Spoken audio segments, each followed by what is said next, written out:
So in the next section of our book and throughout the book, we do a lot of solving for financial equations. So oftentimes you'll receive a word problem that looks like this. Now, I generally read through it once and then I don't give it much thought. Because what's most important to me is the actual questions they're asking me and if there are predefined equations that already exist. So for example, in the book it talks about, it gives us a word problem where it talks about a small bike company that has a $5,000 per month fixed cost. Now it's important that you look for things in here called fixed costs when you're looking at equations that already exist. So they have a fixed cost of $5,000 per month, and each bike that they produce has a pretty much another fixed cost of $750. So it costs them $755 to produce each individual bike. Now, the company can sell each one of these bikes for $1,995. So that's not a bad profit. But it can only produce a maximum number of 20 bikes per month. Okay, so let's take a look at the actual question. Like I said, these can feel a bit overwhelming when you look at word problems. Don't worry about the word problem. Worry more about the equations that already exist. Now there's two equations that exist for calculating cost. So if we're going to write an equation for the monthly cost of producing B bikes, we have to first figure out what we know, or what we know from writing equations. So I'm really just going to look at these two guys, and I'm going to write out the equation as I see it. So I don't know what the monthly cost is for producing a certain number of unknown bikes. Okay? So the first thing I'm going to do here is I'm just going to write a C for cost, and that represents the total cost. Alright? Now, again, it's not asking us to solve anything, it's just asking us to create an equation. A lot of times my students get the questions wrong because they'll actually they'll write an equation, they'll try to solve for it. Just do what the question asks you. So I'm writing an equation for the monthly cost. So there's my cost. Now, what we're going to do is we're going to look at these two equations. Do we have a fixed cost? Yes, we have a fixed cost of $5,000. So I'm just going to write that out. Okay. Do we know the cost per item? Yes, $755. Now, do we know the number of quantities sold? No.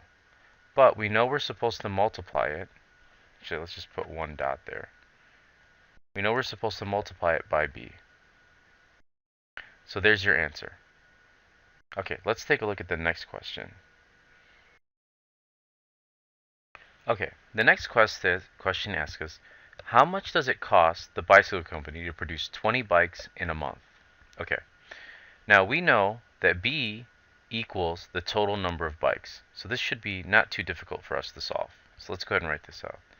Cost equals 5,000 plus 755 times 20. Alright, that gives us 15,100 here. And then we add that to 5,000. And that leaves us with a cost of $20,100.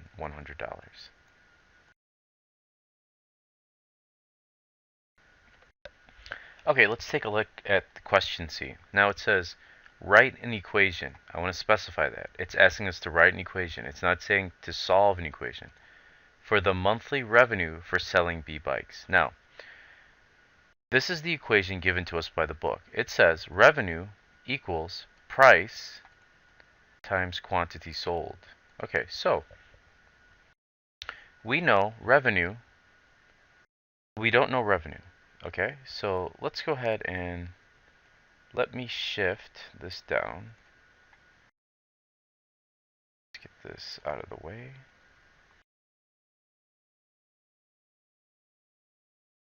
Okay, so I'm going to go ahead and write R here. So revenue equals price. What is the price? Well, the company can sell each bike for an average price of $19.95. So let's write $19.95 here. Times quantity sold. Let's make sure that sold looks right. Okay, times quantity sold.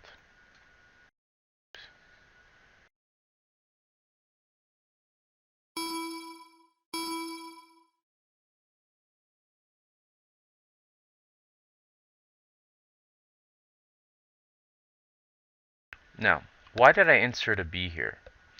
The reason is we don't know the quantity sold or the number of quantities sold, right? In our last question, it asked us to calculate the figure 20. That's not what they're asking us here. Again, this is what really trips up some people, right? Because it says the company can only sell each bike for an average of $19.95, but it can produce a maximum of 20 bikes per month. Nowhere in the problem does it tell us the quantity sold. So for now, we're just writing an equation for the monthly revenue of bikes of the price, $19.95, times the quantity sold. And the next question, which is D, it tells us that there was a quantity sold of 10. So that's an easy one. Revenue ends up equaling 19,950. Let's take a look at the next question. Okay, so let's take a look at another problem here. It says, write an equation. Anytime you see where it says write an equation, do not solve unless it tells you to specifically solve. Now off to the side here, I wrote our revenue and I wrote our cost. Now, believe it or not, we're not going to use these. And I'm leaving them here because a lot of people would right away, after reading this, say, write an equation for the monthly profit, and I wrote the profit equation here, so you could see that. The company makes if they produce and sell B bikes. They're not telling us the number of bikes, and they're also not telling us to solve the equation. You can assume that they will sell all the bikes they make, right? So that's 20. But at first, you want to say, okay, well, what's my equation? So my equation is